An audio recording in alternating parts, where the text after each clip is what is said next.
Welcome back to Vaguely Inconsistent. Hey, we didn't change spots this time. I think we usually change spots after the countdown goes. That's cool, Hey, though. oh, then. Which way? Well, like always, Jack, Duke, and Lou. In Hey. that order, even. What up? Lou, you'll notice, has a different background because he's here in Vegas visiting his parents. Aww.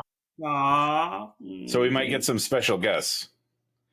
Even though when he asked his mom was like, "Oh, hell no." That is basically what she said. And then she ran out the room. She really did. That literally happened. But it also means we might have some connection issues. So if something happens, y'all, just bear with us. It's totally my fault. Yep. It'll be fixed. Okay, and when we post, it'll be all right. It's gonna get fixed on Sunday. It is. How you guys doing? It's my focus matter. How's the back, Jack? Are you calm? Are you calmed down now from Star Wars Celebration tickets? Are you good? Oh, I'm good. I'm good. Hotel and Comic-Con Hotel and Hotel Apocalypse Part 2. I didn't realize like all that shit was ran by. It all made sense to me when I read like everything's like Reed Pop influenced because those guys are the fucking worst. Man. I know Comic-Con isn't run by them, but like there's like a lot of the same overlap. So because there's only like 2 or 3 kind of pop culture comic organizers anymore. I'm just saying, I don't want to see that little green bar with that little white man running anymore. Fuck that guy. Yeah, word. As long as we don't need him for Comic-Con parking, but you go to get Star Wars. We don't usually because it's just like a raffle, isn't it? And they're like, hey, you got this. Well, that's what they said. They said you have like a month to enter, and then they send you an email and they say, hey, do you want to park in this parking lot? And you can say yes or no. At least it was nice to actually have something written out that actually described how the process was going to work and made sense. So I won't stress out about that at all because it made total sense how they had it written up. So but. No, today was it was a long day. They did have that lockdown. So good for them for having the parking lockdown. Good job, Ace Parking. Yeah, the parking's always been, this is how parking works. Yeah. Ace Parking, got your shit together. A+. We haven't even done it yet. A+ already. Because so far I'd give everything else a C- at best. Well, on the bright side, you at least did get a hotel. I'm just going to say, yeah. I don't know what he's saying, but we're going to go with yes. He said on the bright side, you got the Comic-Con Hotel. Yeah. So, yeah, I mean, at the end of the day, we got everything that we wanted, everything that we needed.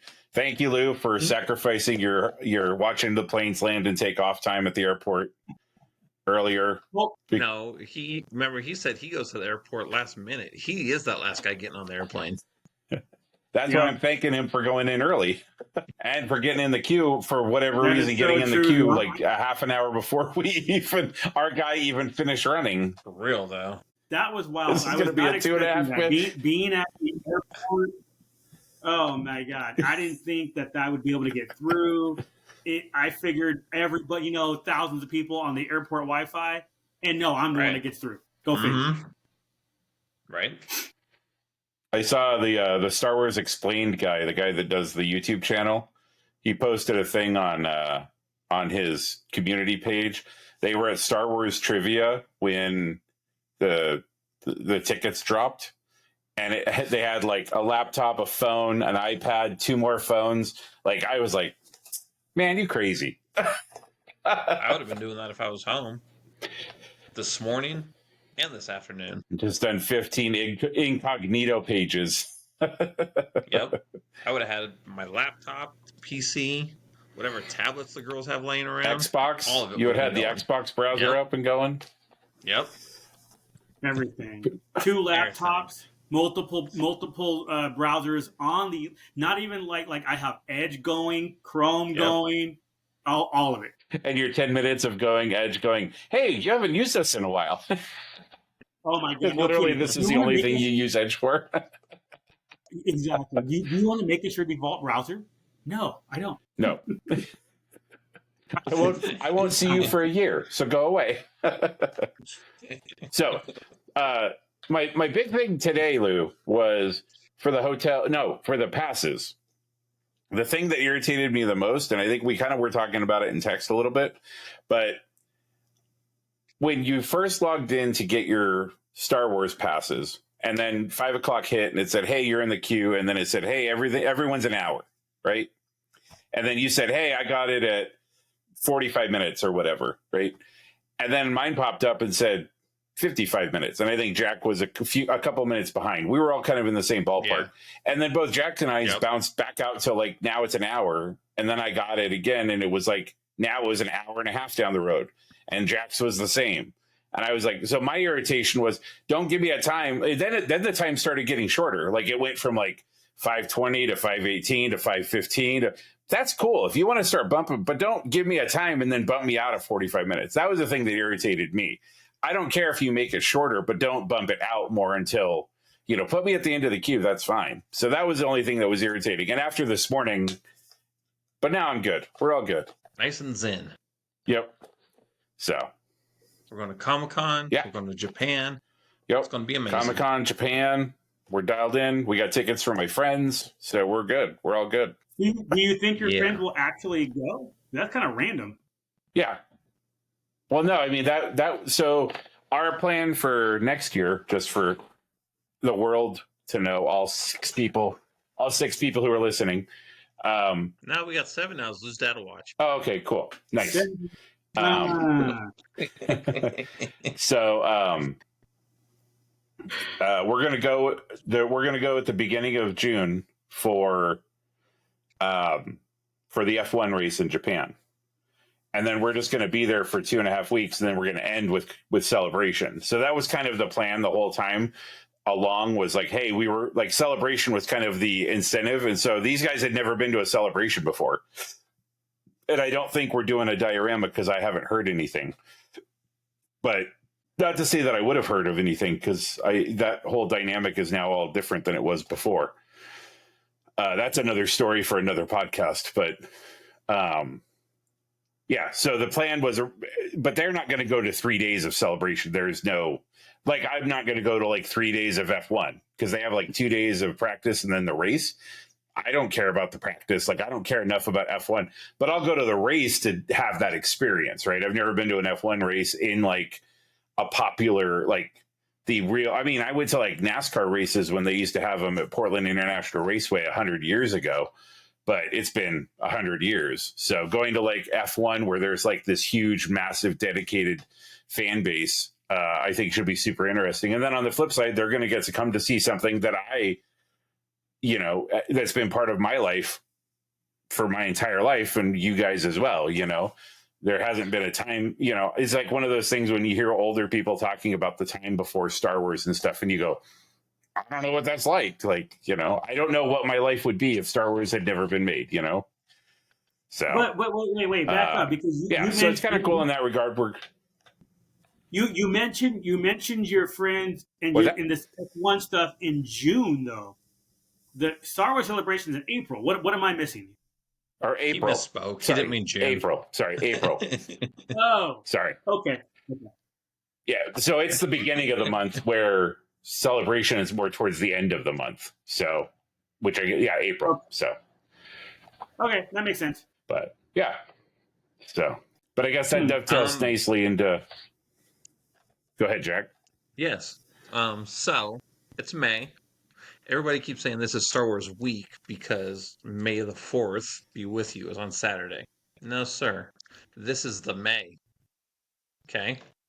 All May, all Star Wars. So while we're not a Star Wars dedicated podcast, we do talk about it a little bit here and there. Not a lot. A trickle. Just a little bit. It's just a trickle. But even, touching on something you said, when people talk about a time before Star Wars, you're like, what? That's a thing? So, what are our first memories of Star Wars? Like when we were kids and it came out. You guys are a little older than me. I wasn't born until after Empire came out. So must be you nice. Guys are Yep. Go ahead, sorry. Early 40s. You guys are late 40s. Yeah. But yeah, no, so I do remember seeing Jedi in the theater. asking my parents for a baby Ewok. But yeah, I just Star Wars has been around my whole life. It's always been a thing. Like my dad had the laser discs for Star Wars and Empire. So I'm like a baby, and I know how to switch the discs out because back in my day, you had to flip them over. It was like A side, B side. They're like these giant ass DVDs for people that don't know. Jack's like, oh. Well, what are we talking about? Jack was already 5'3" when he was 4. So I mean, tall ass mofo. But yeah, no, Star Wars has literally always been a part of my life. My dad even told me once that he only had me so he could have a reason to buy Star Wars toys. Joke's on him. You don't need kids to buy Star Wars toys. Look at us. Shit. Yeah. But yeah, and it's always been part of me. Even like when it died down, late 80s, early 90s before it started coming back again. Me and my friends, we would just watch the videotapes, VHS, much smaller than laser discs. But yeah, we had the old trilogy that had the cool artwork on it. And even like I said, when Star Wars wasn't popular, we were still watching that like all summer. And then obviously that leads to what we talked about even in our first episode. That leads to me meeting you guys. Celebration's always been a reason for us to travel too. My wife and I, who goes to freaking Indianapolis? No one. In the snow. Right? They made us go to Florida. That's the first time. We've been every year for like the last 3 years now. But still, it made us go to Florida. It gave us a reason to go somewhere. Even now, going to Japan. I mean, is it always on the bucket list? Yes. But hey, Star Wars is here, so let's go to Japan. And we can, finally have a reason to go to Japan. I do like that it didn't incentivize us enough to go to Denver. No. We're like, okay, we'll go to Indianapolis, but fuck Denver. Dude. You got me going so well. I moved there. He's hoping it comes full circle and they come back. I'm already there. Yeah. If it does, then we're all just crashing at Lou's little ass apart. No shit. Yep. We stack like cordwood. For real. Duke, your first experience? I mean, my first memory of Star Wars was I probably went and saw them in the theater, but I don't remember it. I was 3 months old when A New Hope came out, so it's unlikely I went to that. But my first memory is my dad used to work for Anheuser-Busch back in the early 80s. And he and they used to do, that was when like VHS, where they'd have like the two VHS decks and they would copy. And because he worked for Anheuser-Busch, like they would get like movies like months before they came out on tape because like they already had that stuff on tape. They just wanted to milk out the theatrical release. And I remember we had a tape that I believe had Return of the Jedi and Temple of Doom on it. And I wore the shit out of that tape. Like it had like Return ROTJ / Indiana, Temple of Doom on it. Right. And that's my first like real Star Wars memory is that tape just getting wore the fuck out. And of course I had all the toys and everything, but my attachment as far as that stuff goes, like when we moved to Oregon, like we had to get rid of like a ton of stuff. I mean, I had boxes of G.I. Joe figures. I had boxes of He-Man stuff. I had boxes of Star Wars stuff. And I had to kind of get rid of it all because when we moved, it was kind of like Marie Kondo was like driving the RV that we drove up to Oregon. It was, you got to get rid of everything. And those box of toys did not give you joy? They did, but they didn't give my parents joy. And so I remember giving all of my Star Wars stuff to a kid down the street who didn't have anything. He never had any toys. He always came over and hung out and we played toys together. And then I went back couple years later, 2, 3, 4, 5 years later, we went back down there to go visit friends and stuff. And we ended up visiting with them. And I was asking them about the Star Wars toys. And like half of them had been buried in the garden in the backyard. And the other half, the dog had gotten a hole. Like, I was like, what did you do? Like, you didn't appreciate any of this shit. Like, and then like my Star Wars, again, I was, that window of time. And I mean, Lou, you can speak to it from your experience too. Like, I'm actually curious to know your experience growing up as a Star Wars fan, as like a minority, because I always feel like that's something that's a little that experience is different for somebody like me, right? Where you look at me and you think, oh, that guy's a nerd or that guy's a geek or whatever the nomenclature they were using at the time was, But I didn't really even get back into Star Wars a whole lot. I read the books and stuff like that, but I didn't get back into it really until I met you, Jack, and Phantom Menace came along. So it was on my peripheral. It was always something I enjoyed, but I never and maybe that was my, we've had the conversations about like the levels of nerd and levels of geek and how we always were like elitist because we always look down on everybody else. And Super I nerds. think I was doing that. Yeah. Super mature, but I think I was doing that long before. And so I never wanted to hang out with the guys that liked Star Wars or liked Doctor Who or liked whatever, because those guys were the ones that picked their nose. Those were the guys that, wore the same jacket with duct tape on it because that was, and I always thought I was cooler than that. Come to find out I'm not. But, it wasn't until I met you that the spark to light the fire, came back around. So. Aww. I didn't know that. Yeah. Right? All right, Lou. Yeah, mine is Shit, I hope it very works. easy for me to remember this. I go back. I remember my first experience with Star Wars was the 12-inch figure. So my cousin, my dad was in the Air Force. We would go visit family in California. I had some cousins that had some of the 12-inch figures. So I'm playing with these things on one of the visits, and everything was cool. I'm learning who these people are. Okay, great. But that, this is great. Star Wars is interesting. No big deal. But then we get stationed in, of all places, Japan, where I'm going back next year. And for Halloween 83, obviously Return of the Jedi at this point is 5 months out in the theater. My dad has whoever, I can't remember, we had like a seamstress lady who would make stuff. Basically made my dad a Darth Vader outfit with the pleather, leather, whatever stuff, the cape, the whole thing. And my dad had a 1983 Fox Studios helmet, the two-piece helmet, shipped to him. The Don Post one, right? I think so. Yeah, it was. I know. I still have that helmet. So after all said and done, 10, 15 years ago, my dad passed that helmet along to me.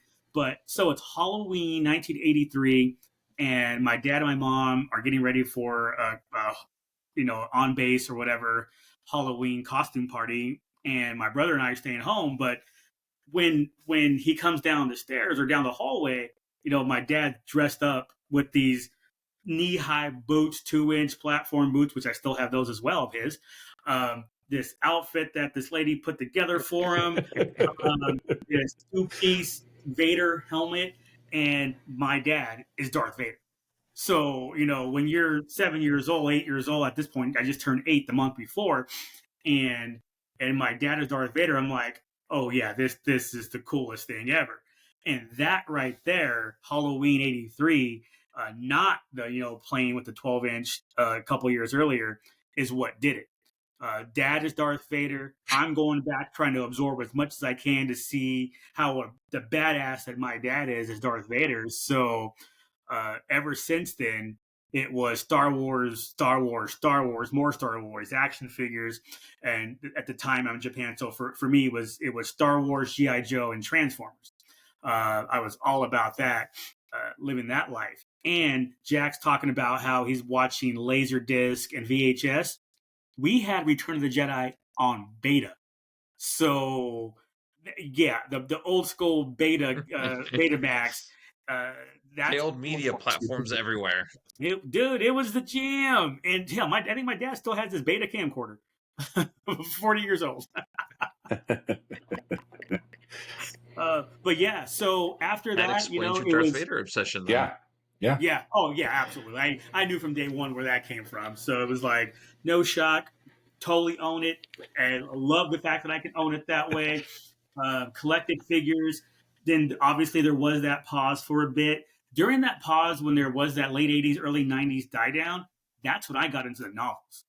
I needed something to fill the Star Wars gap, and the novels did it for me.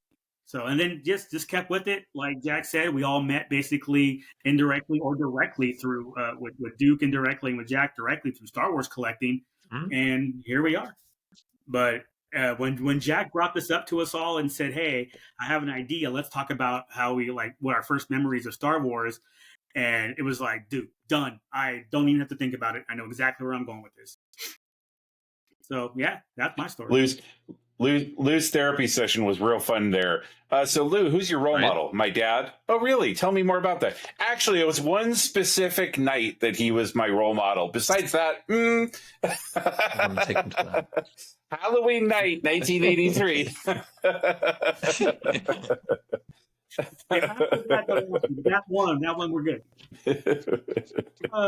But no, seriously, yeah. So to this day, I like I said, in my living room, in my apartment in Boulder, is that 2-piece helmet.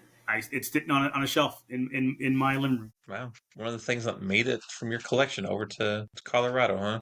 Yep, one of the few. And dude, I was talking about losing stuff. You said you didn't give it to you till a couple years ago, though. No, it's like a decade or so ago. Like I had it before I moved to Colorado. Oh, okay. But one of the things that sucked though is moving from Japan back. My whole box of toys, like all my collectibles, my Transformers, GI Joes, Thundercats, Star Wars, all that stuff, misplaced and never made it back over to the States. So I had to start all over. Yeah. Misplaced says your dad turned around and went, "Oh, it ended up in the pile going in the trash." Whoops. Nah, Whoops. The movies one less box that we have to pay for. The movers took it. Yeah. Definitely took that. It was like, damn. So whatever though. That's all right. Gave me, I started off again in '95 and I had no problem recollecting some things. So it worked out. Although I do miss my Transformers, I'm not gonna lie. All the G1 originals, I had them. Yeah, that was a whole nother downfall. Giving us nerds money when we got older. Oh man, that was a mistake. Like here, I have real grown-up money now. I'm gonna buy a lightsaber. Yep. $250 for a 25-minute experience and a lightsaber. I'm in. Sold. All right, cool. Best suit video I spent in my life. I would not have done that in 1995. When can I do it again? No. Nope. What else is going on? Let's see. What else? Well, Bad Batch ended this week. Oh my god! Yeah. 3 seasons of Bad Batch ended, and I've told you guys this time and again. Star Wars animation is peak Star Wars. Yes, love the movies. OT especially. Thank you. Oh, I muted myself. Nobody wants to hear that. But Star Wars animation is peak Star Wars. If you don't watch Clone Wars, Rebels, Bad Batch, Resistance, you can't even be friends. Sorry. Bad Batch, Rebels, Clone Wars. So I follow the kid that played Kaz on Resistance, right? Yeah. I guess he's a soap opera actor. Okay. Bro is posing in Playboy right now. What? Wait. Okay, never mind. Right? Oh my goodness. Yeah. No, I didn't look it up, but it's just that's what he's been tweeting about. Xing about. Okay. Or whatever the hell we call it now. Xing. Triple Xing. He's triple Xing about it. Dude. Bad Batch is it's a spin-off of Clone Wars. We saw it. What did we see? Like Celebration LA, Lou? Yeah, I think so. We went to that panel and they showed like the rough cut, or it was like Comic-Con or something. They showed us like a rough cut before they went through and finished all the animation. They were like, this is good stuff. And then years and years later, when they put that final season on Disney Plus, it was part of that. And the funny thing is, thinking back on it and watching the final one, my memory of it looks just like the final one, just because I was so into it that I wasn't bothered that they were like animatics and unfinished animation. Yeah, I'm with you. I agree. It was well done. Remembered it back then. I remember. I think there was also some clone. Well, I can't remember if it was Bad Batch or it was Clone Wars. They also had some changes. I think it was Clone Wars. Remember where they changed the Amidala on the airplane? It was supposed to be like her. That was when they showed the rough version of Bad Batch. It had her, and Anakin was like, no. Yep, he was not having it. Oh my god, that's funny. But Bad Batch was really good. I enjoyed the finale. I thought they did a good job with the finale. It was. I thought they were going to have to rush some things, but they didn't force the issue. They let it be its own show and end for itself, and not try to tie in anything. I mean, don't get me wrong. There's a little bit of tie-in here and there, but they didn't force a tie-in and let it be its own conclusion. And had a little epilogue at the end of it, and hell, I enjoyed it. Yeah, I was surprised. I was surprised they shuttered Project Necromancer, especially since it got brought up in Mandalorian. So did Gideon like go back and he's like, "Oh, we should resurrect this." So is that not where the Emperor comes from? See what you did there. Resurrect. We have to resurrect Project Necromancer. That Gideon, he's so funny. He's so punny. He's so witty. Honestly, I was more curious on how Tarkin had the power to divert those funds from Necromancer to Stardust. That didn't make any sense that he had the power to do that. It was number 2 in the Empire, bro. Yep. Has been since day 1. Yep. Yeah, but since episode 4, you're like, yep. But the Emperor would not have allowed that, though, right? There's no way the Emperor would have allowed that. If it was all destroyed, I mean, it's not. Obviously he brought it back at some point, right? Like so. I'm guessing, like you said, everything was destroyed. They're back at square one. Well, let's push on with this other project. So that was my 2 cents. That was my interpretation of it, was that Tarkin, while the Emperor is the final say, like what Tarkin said for the most part, the Emperor never argued with. I don't know. I feel like in a lot of this stuff, especially with the comics and the books and stuff, a lot of people do some like kind of janky shit. And the people above them always are like, oh, this is okay because I'll still be able to manipulate this later or whatever. There were multiple times in the comics, for example, where like Vader will do some shit and the Emperor will be like, whoa, what's up, my boy? And he's like, oh, sorry, my bad. And then he's like, oh, it's fine. And then there like a thought bubble comes up that says, it's cool because I have this other stuff that I'll be doing later, like that'll manipulate things, So I think the Emperor was like cool because he already had his pieces in place. He has contingencies. Yeah, exactly. He has contingencies. Everything's redundant with that. Like guy. I saw one of the videos I was watching about. Go ahead, Lou. Well, I was just thinking, just back to how they didn't necessarily tie too much. I was kind of hoping that they would have mentioned Exegol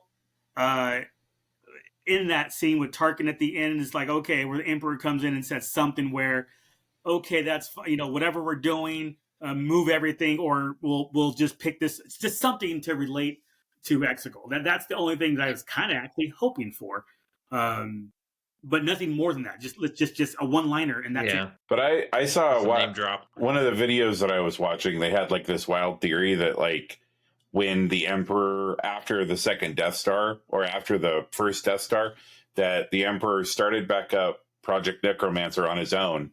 But that he had been planting seeds for, like, he expected the rebellion to win. Like, his contingency was that, in his head, while he always believed that the dark side was going to win and everything, this was a man with a ton of contingencies the whole time. And they were saying one of his contingencies is that he was already planting the seeds for the First Order at the end of the Empire to distract people from his Exegol and the super cruiser ship fleet, whatever they were called, the mobile Death Stars. Yeah, the mobile Death Stars. So that way people, the rebellion / first New Republic / resistance would be focused on the First Order instead of focusing on Exegol. So It was one of the things where they were kind of like tossing out ideas at the end, kind of what you were just saying, Lou, about like, well, why didn't they mention this and why didn't they mention that? Well, because Tarkin had no idea about any of that. Tarkin was given his little thing to work on, and then that was it. Like his whole goal was Stardust. I mean, you saw that in Rogue One, and you saw that in the end of the Bad Batch. Was Stardust was going to be his play to become the ruler of the universe, right? Like almost, I almost feel like he was at a point where he would be like his opinion would be that the Emperor would be more of a figurehead than he would be a real leader. Like the stuff would actually go through, the buck would stop at Tarkin, you know? Right. And obviously him and Vader had their little tete-a-tete during A New Hope and stuff where he never talked down to Vader, but it's obvious, to me at least, that he never really respected Vader. Like he just... Right. You know, he was the Emperor's henchman, and he had to watch his P's and Q's when Vader was around. But whenever Vader was around, he's like, "Your boy's going to do what he's going to do." You know, I don't want to go interrogate. Oh, he's gone. Womp womp. And there's the text message. Right. And he's back. Hey. Told you. We warned our viewers that my internet was a little choppy tonight, so they'll be on. They'll be fine. Yeah. It was only a second. We're good. So, I mean, again, this is all just conversation pieces, you know. But it all kind of, in my head, when I read all of it and kind of put the dots together, or listened to it and put all the dots together myself, it kind of made sense. Like, as far as my understanding of kind of the power structure, like. The reality is Vader never had any power because the Emperor was never going to give him enough power to overthrow him because he figured that out with Sifo Dyas. So, right? Sifo Dyas? That's the one who taught him everything. And then he was like, boom, Sifo Dyas, you're out. Sifo Dyas was his BFF when they were Jedi. Oh, sorry. Okay. Plagueis. There we go. Yeah, Darth Plagueis. Yeah. Thank you. We're taking this guy to and Maul tried to overthrow him too. Oh my god! Clone Wars. Lou, you should just fire up your cell phone hotspot because it couldn't be any worse. Oh shit! I forgot I have one of those. Right? You know what? Seriously. Oh, with my Darth Vader briefcase as well. What the fuck is that? Drone? But yeah, I'm seriously. That was Darth Vader briefcase. Oh yeah. We're gonna do it. Right. Oh, that's funny that you texted him that, and I said it. It didn't even read your text message. Oh, look at that hotspot from phone. 5G going, bruh. Oh my goodness. Let's see if I remember how to do that. I haven't used this hotspot in forever. So, all right. So now is when now is when you need to bring up the technical difficulty screen. Please hang on. Right. For real, editing will take care of this. I'm not worried about it. So do we want to see an Omega show, or do we just want to see her pop up in other shows? I want to see her pop up in other shows. I don't think she needs her own show. I mean, unless there's more to her story. I feel like we've heard the Omega story, right? The Omega story is that. I mean, I don't need to see another one focused on her. I'm fine with her popping up elsewhere, you know, whether it's Andor or whatever. Like maybe she's an older version of herself when Andor goes to the rebellion full on type of thing. Like, right. Especially since they're supposed to, season 2 Andor is every episode is a year, right? That leads up to, so we're going back 7 years. That would put her at. No, it's not. That's not how Andor is. Season 2. I thought season 2 was going to. Season 2 is like every 4-episode arc is a year. Okay, then they must have changed it from, because I think the last I read was because they were gonna compress a bunch of stuff, so maybe they changed it and I just missed it. So yeah, when they knocked it down from 3 seasons to 2, I think that's what happened. Okay, that makes sense. Okay, I was gonna say that makes sense because I never heard the one you just brought up. I never heard that. I've only heard like 16 episodes or something similar, or 12 episodes, whatever it is. But each arc is going to be a year. Okay. But still, that would still put it in the same ballpark that Omega could still be a big part of the rebellion. So, I mean, I don't think so. Do you think she should be too old? Yeah, well, because if it ended with her joining the rebellion because they need pilots, then stuff already happened, and I don't know that. I mean, maybe the last arc it's possible for her to show up in the last arc. Because that's what I'm saying. Like, I don't need to see her be around the whole time. Well, if she hooked up with Hera again. Yeah. Like pre-Rebels. Yeah. Hey-o. Yeah, I mean, that wouldn't surprise me at all that if she joins up with Hera and Ahsoka, done. Yeah. Girl power. Girls can win, or whatever the. I don't know. That'd be to me, that would be forcing the issue if she hooked up, with. But she knows Hera. Yeah, she met Hera before. Yeah. They have a relationship. It wouldn't be random. She played with Hera when they were little kids. Oh yeah, there wasn't. Okay, yeah, that's true. Yeah, because last season when the Cam Syndulla arc. Yeah, exactly. So she knows Hera. It wouldn't be forcing an issue. It's she actually knows them. Well, I guess for me, the forcing the issue is she had never been around before. All of a sudden, it's like, oh, by the way, let's bring her in Ahsoka season 2. Oh yeah, no, I wouldn't be okay with that. No, not Ahsoka. No, I was saying like Ahsoka and her and Hera would all be hanging out together on the Ghost pre-Rebels. Oh, well, how they would need a whole new TV show to do that. Oh darn! More Star Wars animation, Lou? You complaining? Oh, well, okay. See, I wasn't thinking it was animation, because they would do a good job with that. I'm thinking because I'm still in the Hera live action is what's in my head right now because of Ahsoka.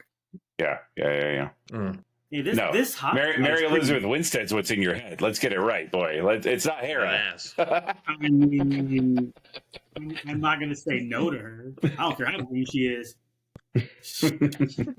Oh man! But again, I guess the hotspot worked.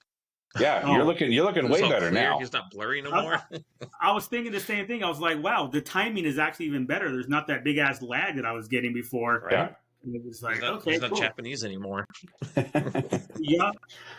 I blame the technical power that is Duke for not passing this information on earlier. Do this. We depend on you, Duke. You know why? You see, the whole time I'm watching this and doing this podcast, I had this green bar across in the bottom of my screen with this white walkie. With a little white man running across. A little white man running across, and you're like, man, I need to make that white man run faster. What the hell? Your connection will be ready to let you in 20 minutes. My wait was over an hour, but we're better now. And then all of a sudden it goes back to an hour. And then when it pops back up, it says 120 minutes. And you're like, wait a second. Man, I tell you what's sad. I missed, because my computer was acting up, when you were talking about that. I still don't understand how you have a problem with that. It's a fluid thing. You can never know how fast or slow somebody's going to go to the process. So it's taking the averages and it's doing real time to get you where your time frame is. I mean, that seems legit. But the second time when it gave me a time, it only went backwards, which I'm fine with. I just don't want it to go forward. I don't want it to say, hey, you're going to spend 45 minutes here. And then it pulls me out of that queue back to saying it's just an hour, like I just logged in. Because my guy hadn't moved at all. It was just like, because originally it popped, it was more of the false start that bothered me than anything else. Because then the second time it gave me a time frame, it stayed at that time, and then it started dropping as we got closer, which I'm like, cool. That's how it should be. It shouldn't be like, okay, you got 45 minutes. Oh, never mind. I would rather it just have said you have more than an hour to wait the whole time. That's all. That's a different argument, because that you rather it doing that is fine, but the way it did it was correct. I mean, I guess because we already went through it with the hotel thing, I was already like annoyed about it because I knew it was going to. And that system is just, I mean, again, we talked about it last week. The system itself is just broken as far as that stuff goes. Like, it's just not, it's not a good system. Like, they definitely need to rethink it and re-architect it. But yeah, you're right. The way that it's set up right now, it worked as it is set up. So I will give you that. Yes. I can't think of a better way to do it, though. I mean, you got like 100,000 people trying for 5 different things. But you do it like the raffle. You do it like the parking raffle. I mean, what's the problem with doing that with the parking raffle? You know, that's kind of what it is. Just like a live one, though. But if everything's, you know what? I would argue the parking raffle is different because you don't have 500,000 people trying to get whatever you're trying to get. You know, it's not the same thing. The parking raffle, because people have their hotels, because people flying in, because not everybody has car rentals. I don't know what the numbers are, but the percentages got to be significantly lower attempts to get parking than it is to get hotels or even celebration tickets for that matter. But then you know what? It's the locals trying to get the parking though. You know what I'm saying? So yeah, it's the people who don't have to worry about hotels. It's the people who aren't going to get the hotels. It's the people who are already there. But somewhat. I mean, think about it. We're not there, and we're trying to get parking. There's got to be more people like us. Right, but I'm just saying people that live there. So there aren't. I think the people that live there are going to compensate for the people. Yeah, I think the people that live there are going to make up the difference from the people who got hotels who don't need parking. Period. See, right. I would disagree only because those locals who know better, they're going to take the public transportation. They're gonna go to the mall and train in because they know better. They're not going to deal with that crap. They're like, I'm not paying $200 for parking for the week when I live here and I know the system. Like, if you know the system of your own town, you're going to use those. Like, if I want to do something in downtown Denver and I'm coming in from Boulder, I don't need to drive in. I know that I can walk the 10 minutes to the bus station and go right to Union Station and then do whatever I need from there. Like, I know better than to do all that. Like, when I go for Denver Comic-Con, it depends on what I'm doing that day and what I plan on buying. I'm either going to drive in and know where to go to park and all that stuff because I know what I'm going to buy and I want to put everything in my car like we do in San Diego. Or if it's a chill day, I know I'm taking the bus down to Union Station and just going for that day. So as a local, we have it. We know better. The San Diego people, I would imagine, are the same. They are Californian, though. Yeah. Wow. They do love their cars. Their electric cars. That is true. If they ever had a convention in Boulder, everybody went on bikes and walking. It's gross. All this exercise that happens. I can't. But I guess to me, it's there has to be a better way than having like multiple browser windows open and hoping that one or multiple people all logging in with multiple browsers. Because all you're doing right there is you're exacerbating the problem, really.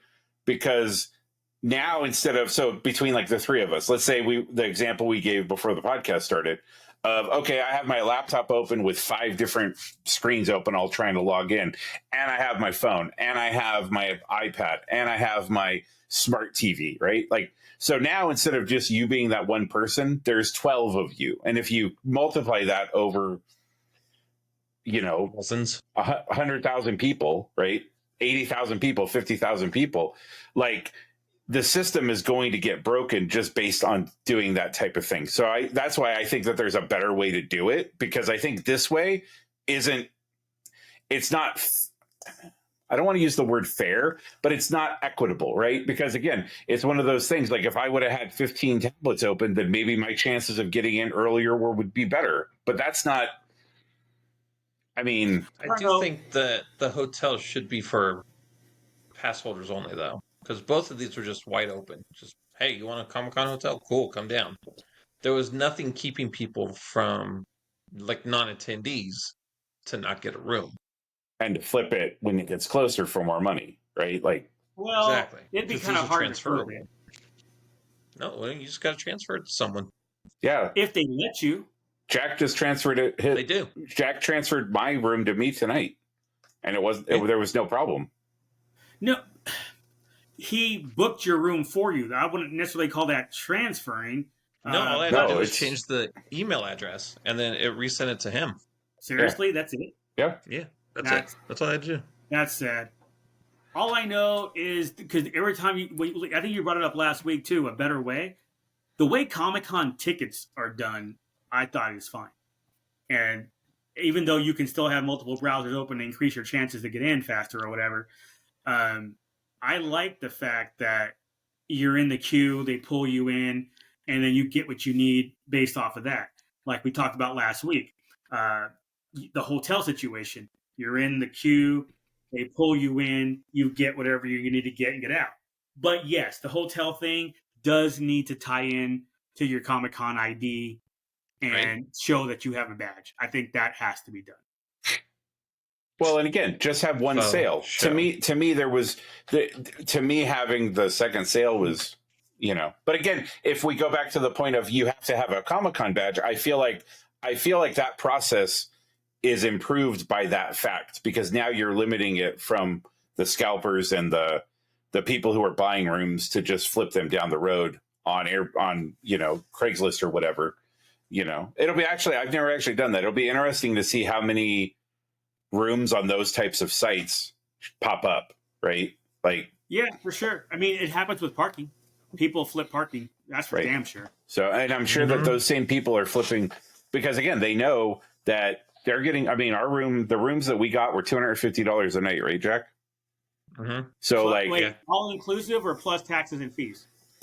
I don't know. I think plus taxes and fees. Because it's probably $250 plus your 14% plus your 3%. Yeah, so it'll be $287 a night, almost. Let's just say $300, right? But that there's going to, Okay, so the total for both of our rooms was only $2,500. Yeah, that's two rooms, and that's one extra day for Duke as well. Yeah, mm-hmm. Yeah. Taxes and fees were only $281. That's not bad. Yeah, because my 4 days taxes and fees was $1,281. Oof! God damn, Jesus! Oh no, the total was $1,281. Yeah, $1,281 was everything with taxes, with fees for 4 days, for 4 nights rather. For Wednesday check in to Sunday checkout was $1,281 everything. Yeah, so I mean, we're all going out about. I mean, ours is $1,282.50. So there you go. Let's get Lou at the same hotel. Well, we're only paying $1 more, but we're way farther out. If mine wasn't non-refundable, I easily would have switched. Yeah. Oh yeah. And then you mapped out we have to go past you to get to the convention center, right? Yeah. Okay. Yeah. It looks like you guys are 3.4 miles from me, and I am 3.4 miles from the convention center. They said it'll be a nice drive every morning and every night. Maybe traffic on Harbor is not pleasant.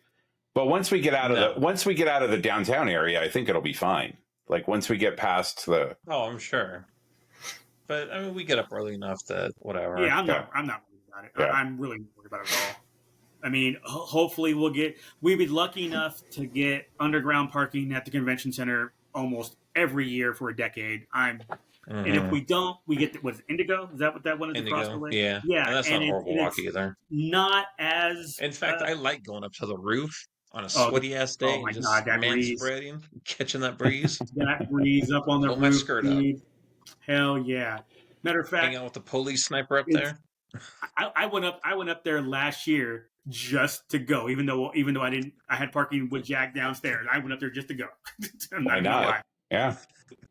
It was a nice breeze. It really was. It felt so good. But yeah, Comic-Con tickets like that. The hotel thing, again, I see your point of why those of us who are in the queue, why would we have to go back and do it again? But I understand why they have to do it a second time, because people cancel, obviously. There were rooms available that weren't available the first time. They opened back up, but they should have opened up to the people who were in the queue the first time.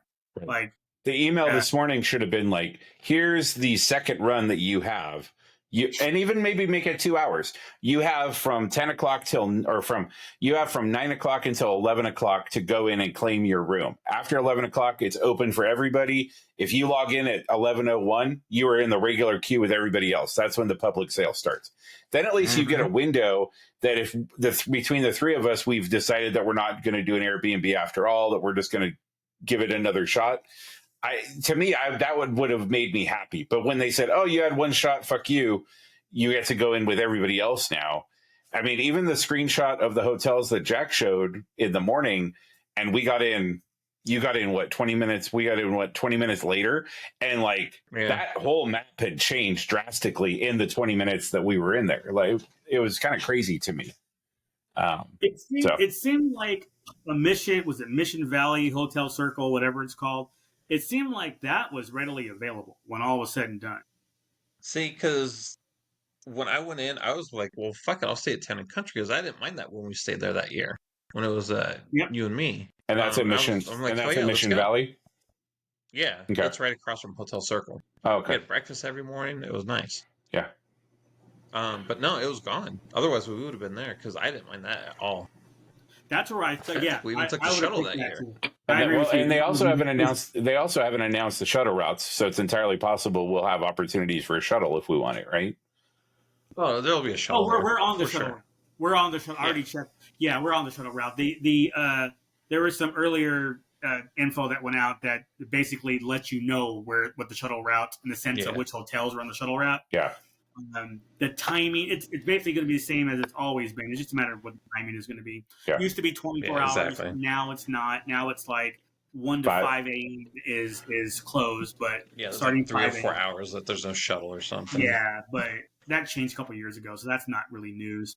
But yeah, if we didn't want to take our cars or whatever, we could jump on the shuttle. Matter of fact, I think I saw something where it's like 20 minutes to the convention center and 22 minutes back.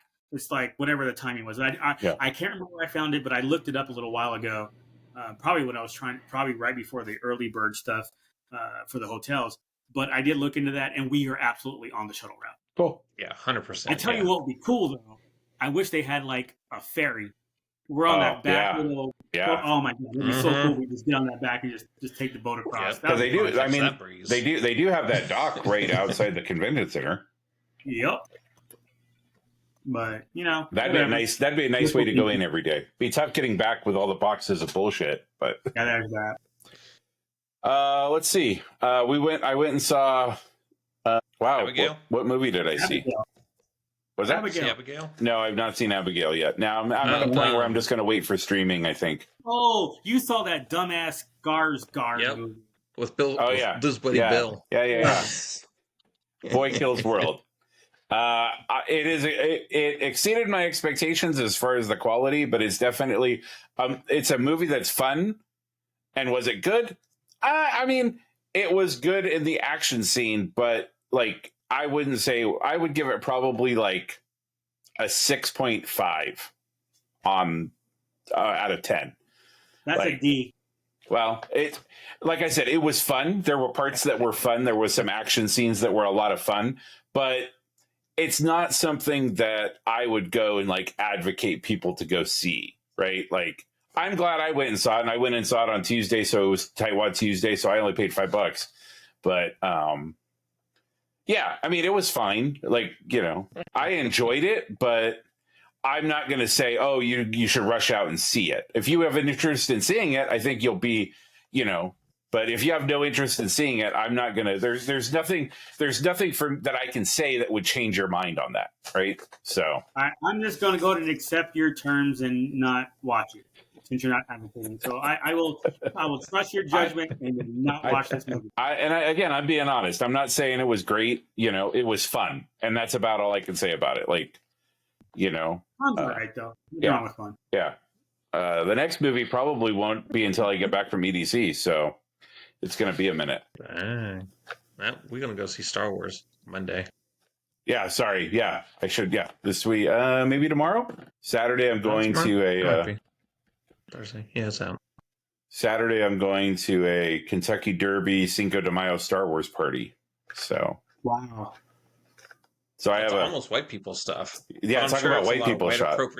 Cultural appropriation is what it sounds like. Yeah, I may have a sombrero with a Grogu stocking hat that I have pulled over the top of. Come on, tell me that's not cash money. Like the only thing I'm missing is people right now. The only thing I'm missing is the Kentucky Derby piece. So I should have gotten one of the stick horses, so then I'd be covered. But man, you had me thinking, like, did I even do any white people shit this weekend? But I guess Red Rocks amphitheater in Colorado, which is kind of world famous. But the bands, I don't know if I call that white people stuff. I went to see Cypress Hill and Sublime. However, Sublime's white. Yeah, Sublime's way white. Yeah. Oh, I'm sorry, Sublime with Rome. Let me get it right. With Rome, yeah. I will have to say, I usually make a point to try to see how many other black people are there. My count got to 0 for this one. Just the guys on the stage. Just the one guy from Cypress Hill. Yeah, the two from Cypress Hill. I think there's one from Sublime. I was like, wait a minute, wouldn't Cypress Hill bring a little bit and Sublime with the weed smoking and all that? Nope, it was just me. Now, to be fair, it wasn't the best weather. It was snowy a little bit, sleet, rain, a little sprinkle. It wasn't crazy, but it was bad enough to be annoying that people didn't go. And black folk ain't trying to get their soul glow messed up. Come on, let's be real. They ain't trying to get their hair wet. What you're saying is it wasn't Sublime with or without Rome. That is what I'm saying. That is what I'm saying. That's good.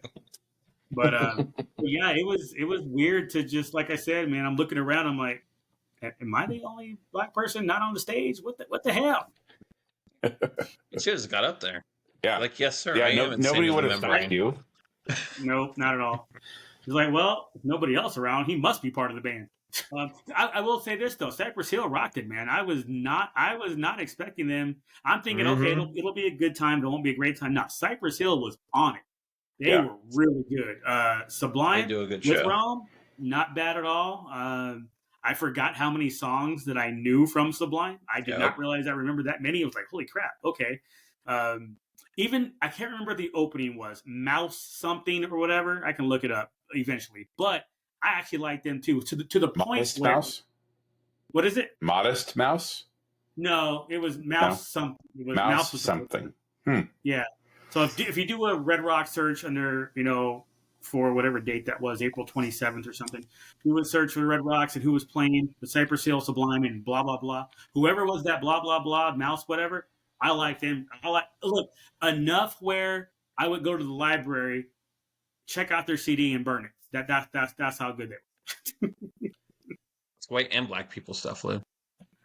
Until the library is white. They did a good job. There was one dude that was playing a trumpet and a guitar and a keyboard, and he looked like he was just a band geek back in the day. And he said, "Screw it, I'm going to have fun playing these instruments with this band." He was killing it. Like I'm telling you, the opening act, I was like, "Yeah, I don't know who you are, but I'm glad I got a chance to hear you." And if I saw you at a venue, or saw you were going to be at a venue around me, I'd go check you out. They were good enough for that. That's cool. I think be a hipster of that Arizona band. or something, but whatever. So, what was that? Now you can be a hipster of that band. I like them back when they were just opening. I can't do them jeans, bro. I can't do those stupid ass jeans. I need loose fitting. That's because we don't have those skinny ass legs like these kids do these days. Yeah. Oh my god. Then I need a stupid mustache and that and wax. looking like Lou. What are the hell those punk steam? I look like a steampunk. No, I can't do it. Lou has on his back pocket of his jeans, thick thighs save lives. They do. Mine and yours. I mean, these watermelon crushers. Yeah. Well, a watermelon's right here. You don't need to have a nutcracker in Lou's house. Oh my goodness. Oh man. That's about all I got for now. Besides, I gotta wind down just because I gotta get up in like 5 hours. For real though. Time to go. Disneyland. Let's go, boys. Yeah. I expect hit the road 4 a.m. Get there when they open. At rope drop. Right. You guys got to keep me in the loop. Send me some pictures. Let me know what you guys do. Oh, we will. We will. All the pictures. Yeah, especially tomorrow, like learning the plan and everything. We're just gonna chill tomorrow for the most part. We'll get on a few rides here and there and chill, and the girls will show up later. So yeah, it'll be fun. We'll make sure we toast you from Olga's. Appreciate it. I'll have to live vicariously through you guys. We have a reservation already for Saturday. What's that? We have a reservation on Saturday. Oh, we'll do it Saturday. Up it up to 6. That works. And make sure they give you a fucking booth if it's open, souls. Right. The reservations get the booth usually. They did have a booth. That was the annoying. But when we went with Duke, they didn't. Well, they did. They did. We did a walk up. Yeah, they just gave us a walk up, even though there was a booth with room in it. Was it reserved? Allegedly. Oh, got it. But I mean, we were there for our 45 minutes or whatever, and nobody ever sat there. And I'm like, I didn't know you could make reservations for a booth at Olga's. Like, I thought you just made a reservation and they put you where they put you. No, if you make a reservation, they generally put you in a booth. Ah, okay. That's fine. But if you do a walk-up, you usually get standing room. Dude, I'm a black dude in California. I'll just tell them that I am trans and bi and lesbian and all that. We'll be fine. We'll get what we want. I'm gonna be a crippled trans bi lesbian, whatever alphabet letter you need, and we will be able to smooth right in there. Whatever letter you need, just whatever letter you need, apply it to me. Yep, I'm that thing. We're good. And make sure you get my pronouns right. But they change every 3 minutes. They do. They adjust. It's just like one of those like great movies where they change the password for the bombs to detonate and all that. Yeah, that's me. I just hold a little lever and the little thing spins around and it drops on a letter and that's what I am. That's me today. By today, I mean the next hour. And that means autistic. Yay! Well, not far from the truth, but okay. Hey, there's a reason why Jack and I call you a beautiful mind behind your back. So. Oh wait, shit! Did I just say that out loud? Damn it! I mean, yeah. Don't even turn around to behind my back. Oh shit! Damn. Well, yeah. Well, so I guess the hardest part's over for our summer, so that's good. And for early next April, next spring, yeah. Yeah. Gotta wait for the hotels for Tokyo. Flights. Yeah. Let's do those 6 to 8 months out. So we're getting there. I'll probably look at hotels right after Comic-Con. Not hotels, flights right after Comic-Con. Just in me looking, just kind of like how the range was right now, like in the next, I looked out as far as I could for next year. Looks like flights are anywhere from like $800 to $1,200, just kind of depending on when you want to go. So not expected, but we can have this conversation offline. We don't have to make people listen to our conversation. Or we can have this conversation at the next podcast, one or the other. Yeah. Right. A little bit shorter tonight, but that's okay. We covered a lot of ground. We were over an hour. We're talking about. I think usually we're like at 1:15, 1:20. So the last two were for sure. We started off trying to keep it at about an hour, and they were like, people they want to see more of us. They want to hear more of us. So we gave them a third more of us. Yeah. You're welcome for free. We wouldn't even charge. Yeah, we don't even have an ad. We don't even have an ad read. So there you go. It's just raw us for an hour plus. Yeah. Luckily, it'll probably be under an hour by the time I edit it and all that stuff where Lou gets cut out. It'll be like 35 minutes. All the important stuff. 12. Jack's like, 12-minute podcast, guys. Good job. Shit. You said you wanted shorts, Duke. Here you go. And Lou, you didn't have any special guests. Where are your special guests? Get your mom up in here. Come on. I think they went to bed, actually. All right. Everyone's in bed. All right. Like a motherfucker. I'm surprised anybody's sleeping with me talking. Shit. And us in the background. Right? I'm going to open the door and people just be out there just pitchforks waiting like, we've been waiting for you ass to shut the fuck up for how long? Go to sleep. We thought you were loud, and then we heard that white guy. He just wouldn't shut the fuck up. He kept talking. But yeah, so I think actually about 40 minutes ago or so, I think they went to bed. Well, you'll have to give us your dad's feedback next week. Oh yeah, I didn't think about that. Yeah, okay, that'll work. I'll come back with that, no problem. Other than that, though, have fun at Disneyland tomorrow, guys, and have fun watching Phantom Menace. Are you? You're going to go with them? Are you going to go? No. I work Monday. So you got to head back. Yeah, so I'll be working from home, basically here remotely, and then 8 o'clock flight I'm out. Nice, cool. Well, have a good rest of your trip there. Enjoy Disneyland tomorrow, and we'll talk to you guys next week.